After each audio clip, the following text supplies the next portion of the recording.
চলুন দেখা যাক কী রান্না করছি। প্রথমে প্যান দিব, প্যানের উপর তেল দিয়ে পেঁয়াজ একটু ব্রাউন করে ভেজে একটু পানি দিয়ে দিব।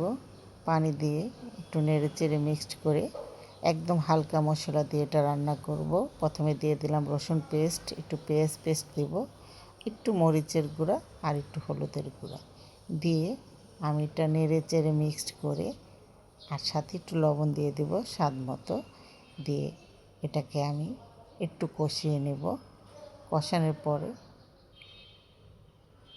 এই যে দেখুন একদম হালকা মশলা হবে। যারা এটা একবার খেয়েছেন তো বারবার খেতে চাবেন। সাথে দিয়ে দিলাম একটু জিরার গুঁড়া, দিয়ে একটু কষিয়ে নিয়ে তারপর আমি এটাতে দিয়ে দিব আলু কেটে রেখেছি, সাথে হলো সজনে ডাঁটা।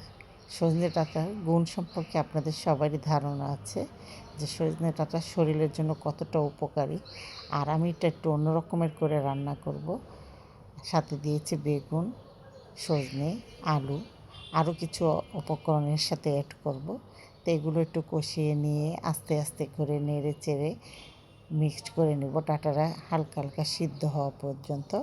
তারপর এটাকে আমি এই যে দেখুন সুন্দর করে ধুয়ে বেছে নিয়েছি।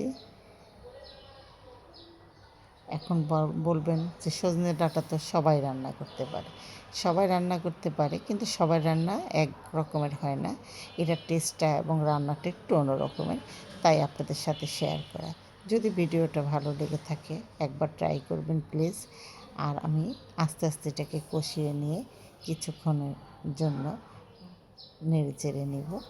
আর এটা যখন একটু একটু করে হয়ে আসবে তখন আমি বাকি উপকরণগুলো মিক্সড করে দেব। জানি আমি রান্নাবাস কিচেনে যেসব রান্নাগুলো হয় সেগুলো সাধারণত আমি যেগুলো রান্না করি সেগুলো আপনাদের সাথে শেয়ার করি, কারণ ঘরের উপকরণ দিয়ে যেগুলো তৈরি করা হয় সেই খাবারগুলো অতি সহজে আমরা তৈরি করে ফেলতে পারি। আর সাথে দিয়ে দিলাম আমি মুগ আর মসুরের ডাল একসাথে ধুয়ে ভিজিয়ে রেখেছিলাম, সেটা দিয়ে দিলাম। আর সাথে দিয়ে দেব কয়েকটা চার ফালতা করে কেটে রেখেছিলাম টমেটো, সেই টমেটোগুলো।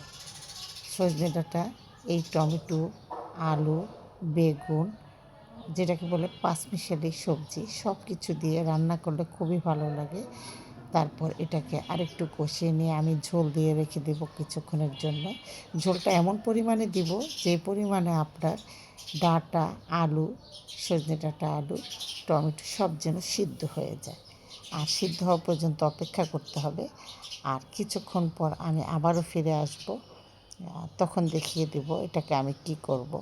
তা যাই হোক, মনে হচ্ছে অনেক সহজ একটা রেসিপি, কিন্তু আমি করব এটাকে অন্য রকমের করে। এই যে দেখুন কালারটা যখন এরকম চলে আসবে তখন আমি পাশের প্যানে অল্প করে সরিষার তেল দিয়ে দিলাম।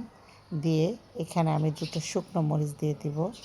তারপর দিয়ে দিব একটু মোটা মোটা করে রসুন পেঁয়াজ কাটা, সেটা একটু ব্রাউন করে ভেজে নেব। আর সাথে দিয়ে দিব একটু পাঁচফোড়ন।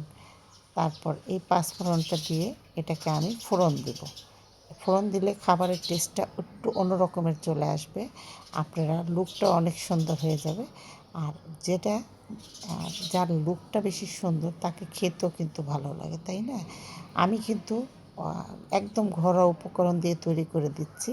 আপনারা এভাবে একবার করলে বুঝতে পারবেন যে কতটা সহজভাবে এটা করে দিলাম। আর হলো সাথে উপরে দিয়ে দেবো আমি একটুখানি ঘি।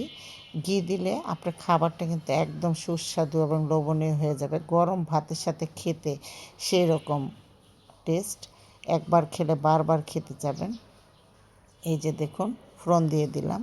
এখন নেড়ে চেড়ে উপরে একটু ঘি দিয়ে এটাকে আমি কিছুক্ষণের জন্য দমে রেখে তারপর নামিয়ে নেব। কিন্তু যাতে এই আপনার দেখেছেন আলুটা সিদ্ধ হয়ে গিয়েছে, তারপর ডাঁটাগুলো সিদ্ধ হয়ে গিয়েছে, আর ঘিয়ের ফ্লেভারটা যেন এটার ভিতরে ঢুকে যায় তার জন্য একটু দমে রাখবো, তারপর আমি নামিয়ে নেব। আপনার ইচ্ছা করলে ধনেপাতা দিতে পারেন, আমি ধনেপাতা দিলাম না। আজকে এই পর্যন্তই, আবার নতুন কোনো রেসিপি নিয়ে আপনাদের মাঝে হাজির হয়ে যাব। আর দেখুন, আর দেখেছেন লুকটা কতটা সুন্দর হয়েছে।